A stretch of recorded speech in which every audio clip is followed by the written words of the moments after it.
Good evening दोस्तों, मैं संदीप कुमार। मैंने आज आप सबके लिए लेकर के आया सर एक जबरदस्त एक मस्त टॉपिक कंडीशन क्या है। देखो, सबसे पहली बात है ना मेरे दोस्त कि हमारा एक बहुत बड़ा मुहिम है और मैंने जो पिछले साल प्रूफ करके दिखाया था और इस बार भी मैं बता देना चाहता हूं ना मेरे दोस्त कि आप सोशल साइंस में ना ये टॉप 140 सब्जेक्टिव कर लो, जहां पे लघु प्लस दीर्घ उत्तरीय दोनों टाइप का सवाल है। और मैं वादा करता हूं ना मेरे दोस्त कि लगभग सवाल आपको इसी से पूछे जाएंगे। ये बात आपको तब पता चलेगा जब 3 से 4 क्लास लगातार इसका कर लोगे ना, तो 5वां क्लास करने से पहले अपने दिल से पूछना कि सच में जो संदीप कुमार पढ़ा रहा है वो आएगा या नहीं आएगा। अगर जिस दिन तुम्हारा दिल कह देगा कि सच में यही आएगा, तभी मेरा 5वां क्लास कीजिएगा, वरना नहीं कीजिएगा। मेरे दोस्त, मैं आपको बता देना चाहता हूं ना सर कि हमारा मिशन है टॉप 475 से प्लस करना। और इस बार ना मेरे दोस्त इसका रिकॉर्ड टूटनी चाहिए और ये आपको तोड़ना होगा। तो क्लास को शुरू करने से पहले सबका कमेंट बॉक्स में कमेंट होनी चाहिए, अब की बार 475 से पार। तो एक बार मिशन 475 लिख करके कमेंट कर दो, बाकी हम क्लास को आगाज कर देते हैं। ठीक है सर, आ जाना। एक बात इसमें और बता हम देना चाहते हैं, ये हमारा टॉप 140 सीरीज का आज हमारा दूसरा क्लास है। ठीक है, हमने इसका क्लास पहले ले चुका है, पहला क्लास इसका हमने ले चुके हैं। ठीक है, तो हमने सोशल साइंस का एसएसटी का टॉप 140 करके हमने एक प्लेलिस्ट बना दिया है। ठीक है, जिसका लिंक इस वीडियो के डिस्क्रिप्शन में होगा, तो वहां से जाना और सारे का सारे क्लासेस को कर देना धुआं धुआं। रिजल्ट ऑटोमेटिक ज्वालामुखी की तरह फटेगा, ये मेरा वादा है सर। ठीक है, और साइंस में ठीक उसी प्रकार टॉप 150 सब्जेक्टिव करवा रहे हैं। ठीक है, तो सारे का सारे क्लासेस को करते रहना। ठीक है, बाकी सर हम आज की क्लास को कर देते हैं आगाज। ठीक है, आइएगा। हमने आपको बताया था सर कि हम आपको प्रत्येक क्लास में 8 क्वेश्चन को फोड़ेंगे सर। ठीक है, हाँ, प्रत्येक क्लास में 8 सवाल को हम फोड़ेंगे, जो कि हमने पिछले क्लास में 8 क्वेश्चन को हमने फोड़ा था, इस क्लास में भी हमने 8 क्वेश्चन को फोड़ेंगे। ठीक है, तो क्लास को शुरू करने से पहले आप अगर हमारे चैनल पे पहली बार आए हो तो शिद्दत से, प्यार से, मोहब्बत से चैनल को सब्सक्राइब कर देना। बाकी सर हम क्लास को आगाज कर देते हैं। ठीक है, कहता है ना सर कि बचपन का प्यार मेरा भूल नहीं जाना रे। कहता है क्या सर कि प्रति व्यक्ति आय क्या है। एकदम सवाल बड़ा आसान है, पूछेगा कि प्रति व्यक्ति आय क्या है, तो जब राष्ट्रीय आय में कुल जनसंख्या से भाग दे देंगे तो जो भागफल बचेगा उसी को कहेंगे प्रति व्यक्ति आय। हमने क्या बोला है जी, हमने कहा है कि जब राष्ट्रीय आय में कुल जनसंख्या से भाग दे देंगे तो जो भागफल बचेगा वही क्या कहलाएगा, प्रति व्यक्ति आय कहलाएगा। ठीक है, हमने क्या बोला है कि हमें राष्ट्रीय आय में भाग दे देंगे कुल जनसंख्या से। कितना से भाग दे देंगे, कुल जनसंख्या से भाग दे देंगे। जब राष्ट्रीय आय में कुल जनसंख्या से भाग दे देंगे तो जो हमारा भागफल बचेगा यही वाला भागफल क्या कहलाएगा, तो प्रति व्यक्ति आय कहलाएगा। ठीक है, तो हमने क्या बोला है कि राष्ट्रीय आय में किसमें, तो राष्ट्रीय आय में कुल जनसंख्या से जब भाग दे देंगे तो जो भागफल बचेगा उसी को क्या कहेंगे, प्रति व्यक्ति आय कहेंगे। तो क्या कहता है सर, कहता है ना कि प्रति व्यक्ति आय, कहता है प्रति व्यक्ति आय देश में रहने वाले प्रत्येक व्यक्तियों की औसत आय होती है। अच्छा, हमें बोला है ना सर कि प्रति व्यक्ति आय देश में रहने वाले प्रत्येक व्यक्तियों की औसत आय होती है, जिसमें कुल राष्ट्रीय आय को कुल जनसंख्या से भाग देने पर जो भागफल बचता है उसी को क्या कहते हैं, प्रति व्यक्ति आय कहते हैं। तो क्या मैंने जो बोला वो चमका न जी, अरे एस या नो तो बोलो न जी। तो एक बार शिद्दत से, प्यार से, मोहब्बत से मेरे साथ बोलना। हमने क्या बोला है कि प्रति व्यक्ति आय क्या है, तो हमने कहा है कि प्रति व्यक्ति आय देश में रहने वाले व्यक्तियों की औसत आय होती है। प्रति व्यक्ति आय जो होती है वो देश में रहने वाले व्यक्तियों की औसत आय होती है, जिसमें कुल राष्ट्रीय आय को कुल जनसंख्या से भाग देने पर, कुल राष्ट्रीय आय को कुल जनसंख्या से भाग देने पर जो भागफल बचता है उसी को क्या कहते हैं, प्रति व्यक्ति आय कहते हैं। तो क्या मैंने जो बोला वो चमका न जी, अरे एस या नो तो बोलो न जी। तो अगले क्वेश्चन की तरफ तो बढ़ो न जी। सवाल नंबर 10 क्या कहते हैं जी, 10 नंबर सवाल कहता है ना कि भारत के प्रमुख 4 अंतरराष्ट्रीय हवाई अड्डा का नाम लिखे। भारत के 4 ऐसे हवाई अड्डा का नाम बताइए जो प्रमुख और अंतरराष्ट्रीय हवाई अड्डा है। यह सवाल बहुत पॉपुलर है सर। ठीक है, यह सवाल में 3 स्टार लगा लेना। ठीक है सर। अच्छा, एक बात और बता देना चाहते हैं, ये सब क्वेश्चन जो है ना सब्जेक्टिव का सभी सवाल आपको अपने हाथ से लिखना होगा। एक बार हम यहां पे पढ़ा देते हैं और वीडियो को दोबारा देख करके ये पूरा का पूरा सब्जेक्टिव सीरियल बाय लिख लेना है और एग्जाम सेंटर से आना है और संदीप कुमार को बता देना है कि सच में सर आपका सारा का सारा सवाल लड़ा है। ठीक है सर। हाँ, क्योंकि मेरे दोस्त ये सब जो क्वेश्चन है ना वो आपको मॉडल पेपर से भी छाटा हुआ है, क्वेश्चन बैंक से भी छाटा हुआ है और साथ ही आपका हमने पूरा बुक से भी सवाल छाटा है। ठीक है सर। हाँ, और दूसरी बात क्या है ना सर कि हम जो आपको YouTube पे ऑब्जेक्टिव का क्लास लेते हैं या फिर कोई नोटिफिकेशन जो देना रहता है ना YouTube का क्लास का या फिर कहीं कोई भी चीज़ का नोटिफिकेशन, तो वो हम आपको टेलीग्राम पे देते हैं। ठीक है, जो कि टेलीग्राम को ज्वाइन कैसे करना है तो इस वीडियो के डिस्क्रिप्शन में टेलीग्राम का लिंक होगा, वहां से आप जाकर के ज्वाइन कर सकते हैं या फिर आप अपने मोबाइल के टेलीग्राम में जाना और टेलीग्राम में जाकर के सर्च कर लेना संदीप कुमार ऑफिशियल। जैसे टेलीग्राम में सर्च करोगे संदीप कुमार ऑफिशियल ना तो मेरा आईडी खुल जाएगा। ठीक है सर, मेरा आईडी को ज्वाइन कर लेना, जहां पे लगभग 13,000 से अधिक लोग ज्वाइन हैं उसी को आप लोग ज्वाइन कर लीजिएगा, वरना फेक आईडी ज्वाइन करोगे सर तो किसी की जीएफ का फोटो जाएगा, अब मेरा आईडी ज्वाइन करोगे सर तो ये सब पीडीएफ नोट्स जाएगा। ठीक है। हाँ, साथ ही सर आप लोग एक चीज़ और फॉलो कर लीजिएगा, मेरा इंस्टाग्राम आईडी को फॉलो कर लीजिएगा। ठीक है, मेरा इंस्टाग्राम आईडी है संदीप-1842 फॉलो मी, वरना रात के सपना में आएंगे और सिस्टम को खराब कर देंगे। ठीक है सर, आइएगा। हमें क्या बोला है कि भारत के प्रमुख 4 अंतर्राष्ट्रीय हवाई अड्डा का नाम बताओ। 4 ऐसे अंतर्राष्ट्रीय हवाई अड्डा का नाम बताना जो प्रमुख है और महत्वपूर्ण है। ठीक है, कहता है क्या सर कि पहला हवाई अड्डा जो है वो इंदिरा गांधी अंतर्राष्ट्रीय हवाई अड्डा न्यू दिल्ली। हमें बोला है कि भारत के प्रमुख 4 अंतर्राष्ट्रीय हवाई अड्डा का नाम बताओ, तो पहला जो हमारा नाम है वो इंदिरा गांधी अंतर्राष्ट्रीय हवाई अड्डा न्यू दिल्ली। दूसरा नाम क्या है सर तो नेताजी सुभाष चंद्र बोस अंतर्राष्ट्रीय हवाई अड्डा कोलकाता, नेताजी सुभाष चंद्र बोस अंतर्राष्ट्रीय हवाई अड्डा कोलकाता। अगला तीसरा बात क्या है सर तो छत्रपति शिवाजी अंतर्राष्ट्रीय हवाई अड्डा महाराष्ट्र मुंबई। ठीक है सर। अगला क्या है सर तो अन्नादुराई अंतर्राष्ट्रीय हवाई अड्डा चेन्नई। ठीक है, तो हमसे पूछा था ना सर क्या कि भारत के प्रमुख 4 अंतर्राष्ट्रीय हवाई अड्डा का नाम बताओ, तो आप लोग जरा मेरे साथ बोलते चलना सर, सब कोई बोलेगा, जहां से बैठे हो वहीं से बोलेगा, कितना लोग तो बाथरूम में भी होगा, चलो वहीं से बोलो। हाँ, लेकिन बोलो सर ताकि आपके मम्मी पापा बगल में सुने ना तो उनको फील हो कि ना सच में मेरा बेटा पढ़ रहा है, वरना लोग तो मोबाइल में विश्वास ही नहीं करता है कि मोबाइल से पढ़ाई भी होता है। ठीक है सर। हाँ, तो हमने क्या बोला है, हमें बोला है कि भारत के प्रमुख सबसे प्रमुख जो है वो 4 अंतर्राष्ट्रीय हवाई अड्डा का नाम बताना। तो पहला कहाँ है तो इंदिरा गांधी अंतर्राष्ट्रीय हवाई अड्डा न्यू दिल्ली। दूसरा कहाँ है सर तो नेताजी सुभाष चंद्र बोस अंतर्राष्ट्रीय हवाई अड्डा कोलकाता। छत्रपति शिवाजी अंतर्राष्ट्रीय हवाई अड्डा महाराष्ट्र। अगला क्या है सर कि अन्नादुराई अंतर्राष्ट्रीय हवाई अड्डा चेन्नई। ठीक है, तो क्या मैंने जो बोला वो चमका न जी, अरे एस या नो तो बोलो न जी। देखो दीर्घोत्तरीय क्वेश्चन भी है। ठीक है। हाँ, देखो एक क्वेश्चन यहां से लेकर के यहां तक आया है दीर्घोत्तरीय। ठीक है, तो दीर्घोत्तरीय सवाल भी है, टेंशन नहीं लीजिएगा, लघु प्लस दीर्घोत्तरीय तीनों टाइप का सवाल है। ठीक है, आइएगा। अगला सवाल क्या कहते हैं जी, कहता है उदारीकरण को आप परिभाषित कीजिए। उदारीकरण किसे कहते हैं? आए, ये उदारीकरण क्या होता है सर? ये उदारीकरण हमने तो उदारीकरण का नाम पहली बार सुना है। कहता उदारीकरण होता क्या है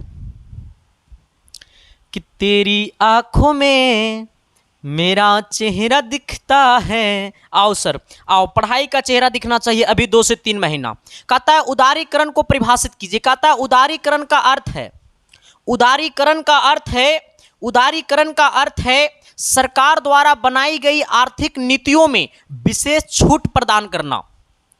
हमें कहता है कि उदारीकरण क्या है तो उदारीकरण का अर्थ है कि सरकार द्वारा बनाई गई नीतियों में विशेष छूट प्रदान करना, उसी को क्या कहते हैं? उदारीकरण कहते हैं। हमने क्या बोला है सर कि उदारीकरण का अर्थ है सरकार द्वारा बनाई गई आर्थिक नीतियों में विशेष छूट प्रदान करना, उसी को क्या कहते हैं? उदारीकरण कहते हैं। मेरे दोस्त मैं तो कहूंगा कुछ पढ़ो चाहे ना पढ़ो, बट ये सारा का सारा सीरीज पढ़ लो। शाम को 6 बजे फिर शाम को ही 8 बजे आप ये दोनों सेशन को डेली ज्वाइन करो। किसी का मजाल नहीं है मेरे दोस्त जो आपका नाम के आगे टॉपर लगाने से कोई छोड़ देगा, ये मेरा वादा है सर।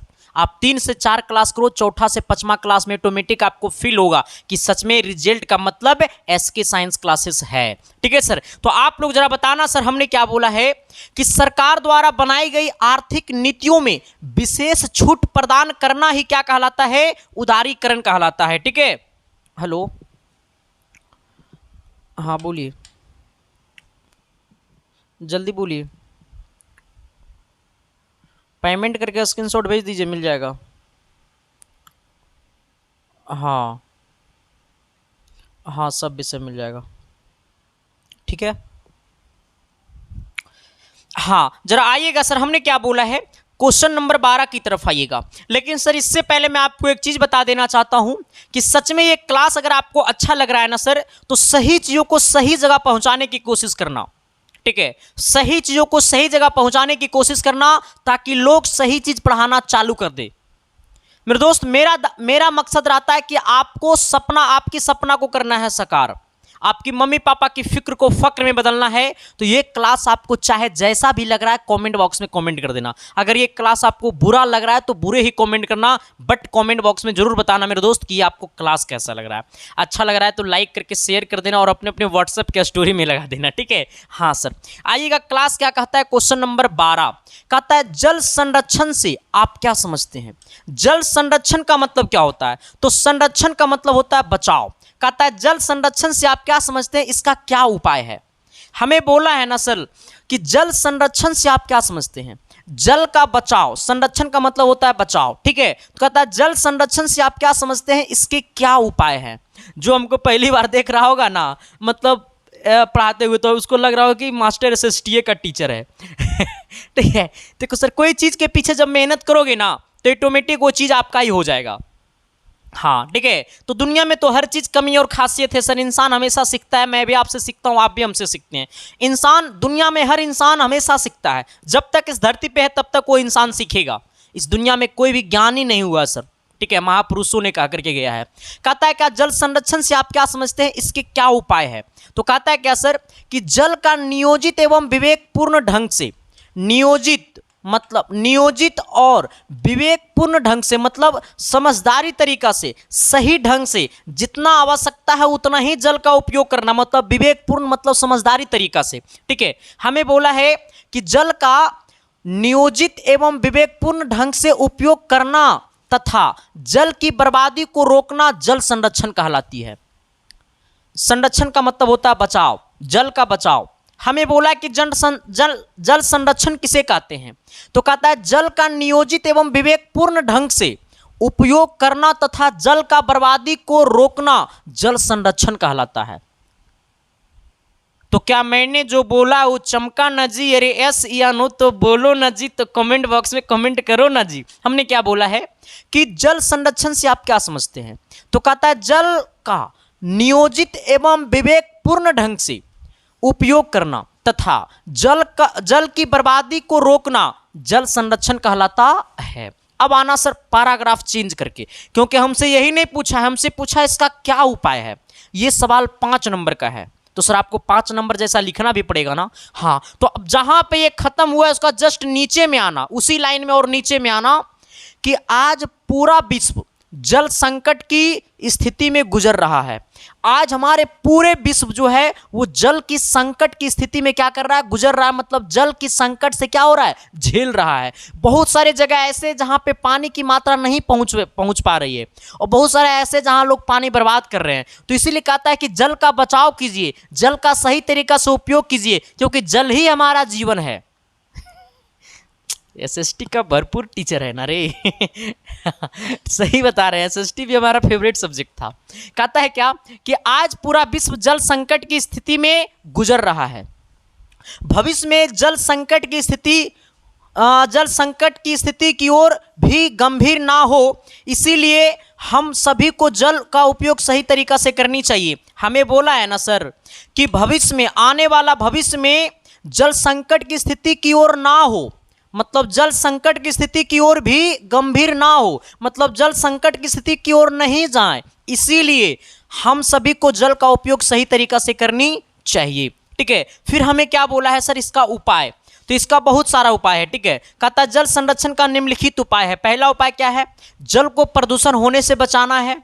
पहला उपाय क्या है कि जल को प्रदूषण होने से क्या करना है? बचाना है। दूसरा उपाय क्या है सर? प्रदूषित जल को दोबारा उपयोगी बनाना है। मतलब जो जल प्रदूषित हो गया है उसे क्या करना है? दोबारा उपयोग करने लायक बनाना है। फिर कहता है वर्षा जल का संग्रहण करना है। वर्षा जल का क्या करना है? संग्रहण करना है, ठीक है। चौथा क्या कहता है? वृक्ष रोपण का बढ़ावा देना है। मतलब जितना ज़्यादा पेड़ पौधे रोपोगे उतना ज़्यादा जल का सही ढंग से सही तरीका से उपयोग होगा, जल का बचाव होगा। क्यों? क्योंकि जहां पे बाढ़ आते हैं वैसे क्षेत्रों में पेड़ पौधा ज़्यादा मात्रा में होता है तो बाढ़ आने से बचता है, ठीक है। तो पेड़ पौधों का लगाने से बहुत सारा चीज़ों का फायदा होता है, वातावरण शुद्ध होता है, बहुत सारा चीज़ों का क्या होता है? फायदा होता है। तो हमने क्या क्या बोला है सर? एक बार जरा मेरे साथ आना और शिद्दत और प्यार और मोहब्बत से बोलते चले जाना। हमने बोला है कि जल संरक्षण से आप क्या समझते हैं? तो कहता है कि जल का नियोजित एवं विवेकपूर्ण ढंग से उपयोग करना तथा जल की बर्बादी को रोकना जल संरक्षण कहलाता है। संरक्षण का मतलब होता है बचाव। फिर इसका पैराग्राफ चेंज करना है। पैराग्राफ चेंज करके लिखना है कि आज पूरा विश्व जल संकट की स्थिति से गुजर रहा है। मतलब आज हमारे पूरे विश्व जो है वो जल संकट की स्थिति से क्या कर रहा है? गुजर रहा है। इसीलिए सरकार ने वृक्ष रोपण का एक नियोजन चलाया है। जितना ज़्यादा हो सके पेड़ पौधों को क्या कीजिए? लगाइए, ताकि आपके आने वाले भविष्य जो है वो सुरक्षित हो, सेफ हो। ऐसा कितना लोग सोच रहा है कि हाँ सर हम जिंदा रह गए ना वही बहुत है, आने वाला को कौन दिखता? नहीं सर, आने वाले पीढ़ी को भी बचाना है, वरना आने वाला पीढ़ी आपको गाली देंगे, ठीक है। हाँ समझना मेरी बातों को सर। हमने क्या बोला है? आज पूरा विश्व जल संकट की स्थिति से गुजर रहा है। भविष्य में जल संकट की स्थिति की ओर भी गंभीर ना हो। मतलब कह रहा है कि आने वाले भविष्य में जल संकट की स्थिति से और गंभीर ना हो, मतलब गंभीर की ओर और ना हो। इसीलिए हम सभी को जल की उपयोग सही तरीका से करनी चाहिए। कहता है जल संरक्षण का निम्नलिखित उपाय है। पहला उपाय जल को प्रदूषण होने से बचाना है। दूसरा उपाय कहता है प्रदूषित जल को दोबारा उपयोगी बनाना है। तीसरा उपाय वर्षा जल का संग्रहण करना है। वृक्ष रोपण का बढ़ावा देना है, ठीक है सर। आइएगा, लेकिन एक चीज मैं आपको बताना भूल गया सर, मैं आपको बता देना चाहता हूं सर, जरा गौर करना। हम आपको यूट्यूब पे क्रैश कोर्स फ्री लेकर के आ रहे हैं। हम आपके लिए यूट्यूब पे क्रैश कोर्स फ्री लेकर के आ रहे हैं सर, शाम को 8 बजे, ठीक है। तो उसमें आप लोग जरूर जुड़े। साथ ही क्या है सर कि ये वाला पीडीएफ नोट्स पे, ऑल सब्जेक्ट का पीडीएफ नोट्स पे बहुत बड़ा ऑफर आया है, जो कि सर हमने आपको वीडियो बना करके डाल दिए हैं, ठीक है। तो वो वाला वीडियो जाकर के आप लोग जरूर देख लीजिएगा, वीडियो वाला में होगा, ठीक है। चलो सर आते हैं हम लोग अगले क्वेश्चन की दुनिया में। हमारा क्वेश्चन क्या कहता है अगला, जरा गौर करना। अगला सवाल हमारा 13 नंबर क्वेश्चन का कहत है। कहता आर्थिक संकट से आप क्या समझते हैं? अच्छा, हमारे पास बोला है आर्थिक संकट से आप क्या समझते हैं। बड़ा अच्छा सवाल है सर। आर्थिक संकट होता क्या है?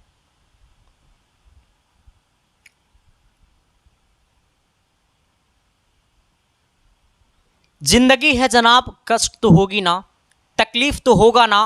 क्योंकि कहता है ना मेरे दोस्त कि मुझे मोहब्बत है इस हाथ की 10 अंगुलियां से। कहता है कि मुझे मोहब्बत है इस हाथ की 10 अंगुलियां से, क्योंकि ना जाने माँ ने किस अंगुली पकड़कर मुझे चलना सिखाई। तो आपको समझना पड़ेगा मेरे दोस्त कि आखिरकार में पूरी सच्चाई क्या है, क्योंकि जब तक आप नहीं समझोगे तो दुनिया में कौन समझेगा सर, ठीक है। चलो सर आ जाना। हमने क्या बोला है सर? हमने कहा है ना कि आर्थिक संकट से आप क्या समझते हैं, आर्थिक संकट होता क्या है। तो कहता है कि आर्थिक संकट तब उत्पन्न होता है जब हमारे देश में तीनों चीज ठप पड़ जाए। पता है क्या क्या? हमारा कृषि उद्योग और व्यापार, जब हमारे देश में कृषि उद्योग और व्यापार पूरे का पूरे ठप पड़ जाए तो मुद्रा की दर और वस्तु की दर कम हो जाती है, जिससे हमारे देश में आर्थिक संकट की समस्या उत्पन्न होती है। हमने क्या बोला है? जब हमारे देश में कृषि उद्योग व्यापार, और ये कृषि उद्योग व्यापार तीनों एक दूसरे से कनेक्टेड है, क्योंकि हमारा देश जो है वो हमारा कृषि प्रधान देश है, किसानों का देश है, मजदूरों का देश है, गरीबों का देश है। तो ऐसे में अगर हमारे देश में कृषि उद्योग और व्यापार अगर ठप पड़ जाए, मतलब ना के बराबर चले, तो ऐसे केस में वस्तु के साथ साथ मुद्रा की दर जो होती है वो घट जाती है। तो अब से आज से आपको फील करना होगा कि हमें किसान होने पे हमें खुद पे गर्व है। सरकार को गर्व हो चाहे ना हो किसानों पे, लेकिन किसान होने पे आपको खुद पे गर्व होनी चाहिए, क्योंकि किसान को वो सुविधा नहीं मिलती है जो मिलनी चाहिए उनके मेहनत के अनुसार।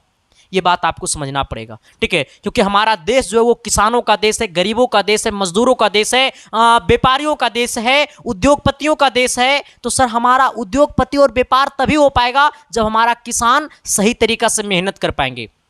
जब खेती होगा नहीं तो उद्योगपति और व्यापारपति कहाँ जाएगा सर, वो सब ठप पड़ जाएगा, ठीक है। हाँ, तो इसीलिए हमको कहता है क्या सर कि आर्थिक संकट से आप क्या समझते हैं। कहता है आर्थिक संकट तब उत्पन्न होता है जब अर्थतंत्र में आने वाली वैसी स्थिति जब उसके तीनों आधार कृषि, उद्योग और व्यापार का विकास ठप पड़ जाए, उसमें लाखों लाख लोगों बेरोजगार हो जाते हैं तथा वस्तु तथा मुद्रा दोनों की दर घट जाती है। हमने क्या बोला है सर, हमने बोला है क्या आर्थिक संकट से आप क्या समझते हैं। कहता है कि आर्थिक संकट से आप क्या समझते हैं। कहता है आर्थिक संकट तब उत्पन्न होता है, आर्थिक संकट तब उत्पन्न होता है जब अर्थतंत्र में आने वाली वैसी स्थिति जब उसके तीनों आधार, आर्थिक संकट में आने वाली वैसी स्थिति जब उसका तीनों आधार कृषि, उद्योग और व्यापार का विकास ठप पड़ जाता है। जब कृषि, उद्योग और व्यापार का विकास ठप पड़ जाएगा तो उसमें लाखों लाख लोग बेरोजगार हो जाते हैं, ठीक है। तब वस्तु मुद्रा दोनों की दर क्या हो जाती है, कम हो जाती है। और जब वस्तु मुद्रा दोनों की दर कम हो जाएगी तो ऐसे केस में क्या होगा सर कि आर्थिक संकट आएगा, ठीक है। तो एक बार जरा मेरे साथ बोलना, हमने क्या बोला है सर कि आर्थिक संकट तब उत्पन्न होता है जब अर्थतंत्र में आने वाली वैसी स्थिति जब उसके तीनों आधार कृषि, उद्योग और व्यापार का विकास ठप पड़ जाए तो उसमें लाखों लाख लोग बेरोजगार हो जाते हैं तथा वस्तु मुद्रा दोनों की दर कम हो जाती है, ठीक है। तो क्या मैंने जो बोला वो चमका ना जी, अरे यस या नो तो बोलो ना जी। तो सवाल नंबर 14 की तरफ तो बढ़ो ना जी। ये सवाल नंबर 14 का कहत है जी। क्वेश्चन नंबर 14 कहता है ना सर कि वन के पर्यावरणीय महत्व का वर्णन कीजिए। वन का पर्यावरणीय महत्व का क्या कीजिए, वर्णन कीजिए। वन का पर्यावरण क्या महत्व है, वन का होना हमारे जीवन में कितना जरूरी है, पेड़ पौधे का होना हमारे जीवन के लिए कितना जरूरी है। पेड़ पौधा होना हमारे मतलब पूरे जीवन में बहुत ज़्यादा जरूरी है सर, क्योंकि जब तक पेड़ पौधा नहीं रहेगा तब तक वातावरण शुद्ध मिलेगा नहीं, और जब तक पेड़ पौधा नहीं रहेगा तो साइंस का दिमाग लगा देते हैं। देखो सर, हम लोग जब तक पेड़ पौधा नहीं रहेगा सर तो ऑक्सीजन हम लोग को मिलेगा नहीं, है ना, क्योंकि पेड़ पौधा की वजह से तो हम लोग को ऑक्सीजन मिलता है, प्रकाश संश्लेषण की वजह से सर। तो पेड़ पौधा होना हमारे जीवन में बहुत क्या है, जरूरी है, ठीक है। हाँ, तो कहता है क्या सर कि वन के पर्यावरणीय महत्व का वर्णन कीजिए। कहता है क्या कि वन का पर्यावरणीय निम्नलिखित महत्व है। वन का पर्यावरणीय महत्व क्या है, निम्नलिखित है। पहला क्या है, पहला कहता है कि वन पर्यावरण में उपस्थित प्रदूषण को दूर करता है। वन जो है वो पर्यावरण में उपस्थित प्रदूषण को क्या करता है, दूर करता है। तो हमने यही लिखा है कि वन पर्यावरण में उपस्थित प्रदूषण को क्या करता है, दूर करता है। दूसरा महत्व क्या है, वनों से मानव विभिन्न प्रकार में भोजन प्राप्त करता है। वनों से मानव जो है वो विभिन्न प्रकार का क्या करता है, भोजन प्राप्त करता है।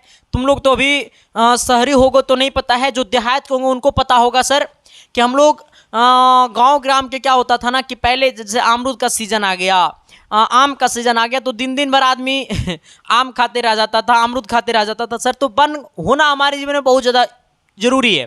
और आज भी हम लोग, डॉक्टर भी आज का सजेस्ट करता है, हम लोग भी अपने देखते हैं कि वन का पेड़ पौधे की चीज़ हम लोग का खाने के लिए बहुत ज़्यादा लाभदायक होता है सर, ठीक है। तो हमेशा हम लोग कोशिश करते हैं कि वन से जुड़े रहें। फिर क्या कहता है, यह मानव का जीवनदायी औषधि होता है। ये जो होता है वो मानव का जीवनदायी औषधि होता है। मतलब कहता है ना, शहर का दवा देहात का हवा बात बराबर हो। बोलता नहीं है रे कि शहर का दवा देहात का हवा मामला फिट हो।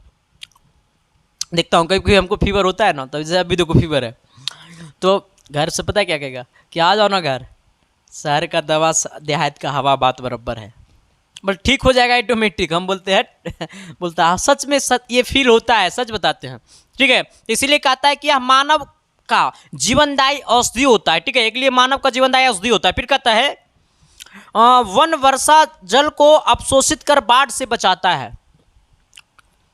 सर जहां पे वर्षा जब अधिक होती है तो बाढ़ आने की संभावना बनती है।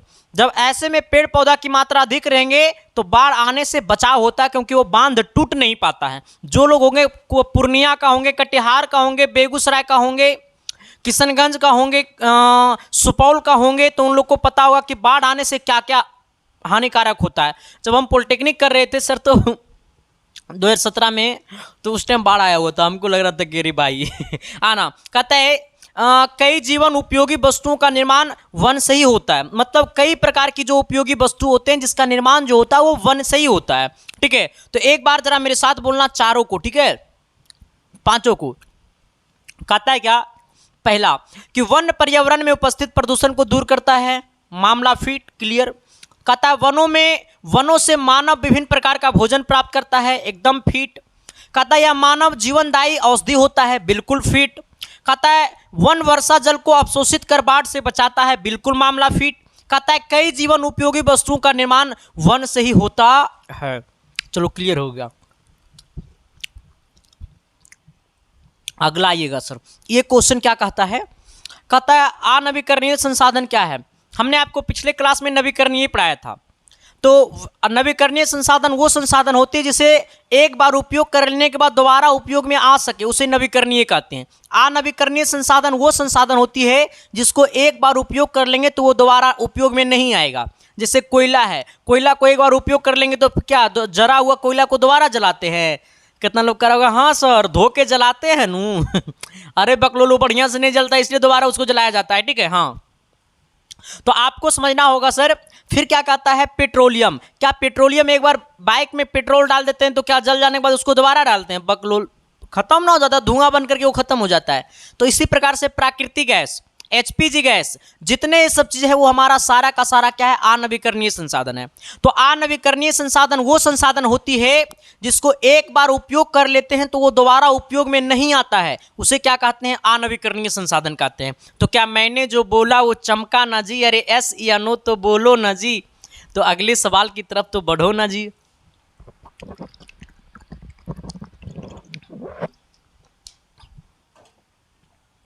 तो हमने क्या बोला है सर कि वैसा संसाधन जिन्हें दोबारा प्राप्त नहीं किया जा सकता है उसे अनवीकरणीय संसाधन कहते हैं। मतलब एक बार उपयोग कर लेने के बाद दोबारा प्राप्त नहीं किया जा सकता है, उसे अनवीकरणीय संसाधन कहते हैं। जैसे कोयला, पेट्रोलियम और प्राकृतिक गैस। किसी को दिक्कत, परेशानी, तकलीफ, कष्ट है तो बता देना सर, आपके सारे कष्ट को दूर कर दिया जाएगा। ठीक है, अगला आइएगा 16 नंबर सवाल, आज की क्लास का अंतिम सवाल। बट बताना सर कि ये क्लास आपको कैसा लगा। सच में ये क्लास अच्छा लगा ना मेरे दोस्त तो अपने अपने व्हाट्सएप के स्टोरी में लगा देना, और चैनल पे पहली बार हो तो चैनल को सब्सक्राइब कर देना, और सही चीज़ों को सही जगह पहुंचाना ताकि लोग सही चीज़ पढ़ाना चालू कर दे।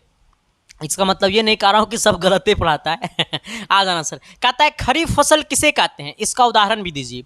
तो खरीफ फसल क्या होता है ना कि ये जून से जुलाई में लगाई जाती है। ठीक है, खरीफ फसल क्या होता है कि जून से जुलाई में लगाया जाता है, और इसे अक्टूबर से नवंबर में काटा जाता है। ठीक है, इसे अक्टूबर से नवंबर में क्या किया जाता है? काटा जाता है। तो वैसा फसल जिसे जून से जुलाई में लगाया जाता है और अक्टूबर से नवंबर में काटा जाता है उसे क्या कहते हैं? खरीफ फसल कहते हैं। जैसे में होता है मक्का, ज्वार, मूंग। ठीक है सर, मक्का कौमा ज्वार कौमा मूंग कौमा सोयाबीन, ये सब जो होता है वो जून से जुलाई में लगाया जाता है और अक्टूबर से नवंबर में क्या किया जाता है? काटा जाता है। तो हमने क्या बोला है सर कि खरीफ फसल किसे कहते हैं और इसका उपयोग को लिखे। तो कहता है खरीफ फसल जून से जुलाई में बोया जाता है, मतलब लगाया जाता है। खरीफ फसल जो होता है वो जून से जुलाई में बोया जाता है तथा अक्टूबर से नवंबर में काटा जाता है। ठीक है, हमने क्या बोला है कि जून से जुलाई में बोया जाता है, अक्टूबर से नवंबर में काटा जाता है, उसे खरीफ फसल कहते हैं। सिंपल फंडा, सिंपल रूल। हमने क्या बोला है सर कि खरीफ फसल जून से जुलाई में बोया जाता है, खरीफ फसल जो होता है वो जून से जुलाई में बोया जाता है तथा अक्टूबर से नवंबर में काटा जाता है, उसे क्या कहते हैं? खरीफ फसल कहते हैं। जैसे में मक्का हो गया खरीफ फसल, ज्वार हो गया खरीफ फसल, मूंग हो गया खरीफ फसल, सोयाबीन हो गया खरीफ फसल। ठीक है। तो सर हमने जो बोला वो चमका ना जी, अरे एस या नो तो बोलो ना जी। तो क्लास को अंत करते करते फिर से मैं याद दिला दूं कि एक बार कमेंट बॉक्स में कमेंट कर देना मिशन 475 प्लस, क्योंकि सर ये हमारा मिशन है और ये आप सबकी सपना है और उसे करना है साकार। तो आप मुझे प्यार दो, मैं आपको टॉपर का चेहरा दूंगा, ये मेरा वादा है सर, ठीक है। बाकी सर आज तक की क्लास इतना ही रहेगा, बाकी हम मिलते हैं आप सबके बीच अगली क्लासेस में। तब तक के लिए बाय। देखते रहना है इसके साइंस क्लासेस। क्लास कैसा लगा कमेंट बॉक्स में कमेंट कर देना। बाकी सर मिलते हैं ना कल की क्लास में, बाय।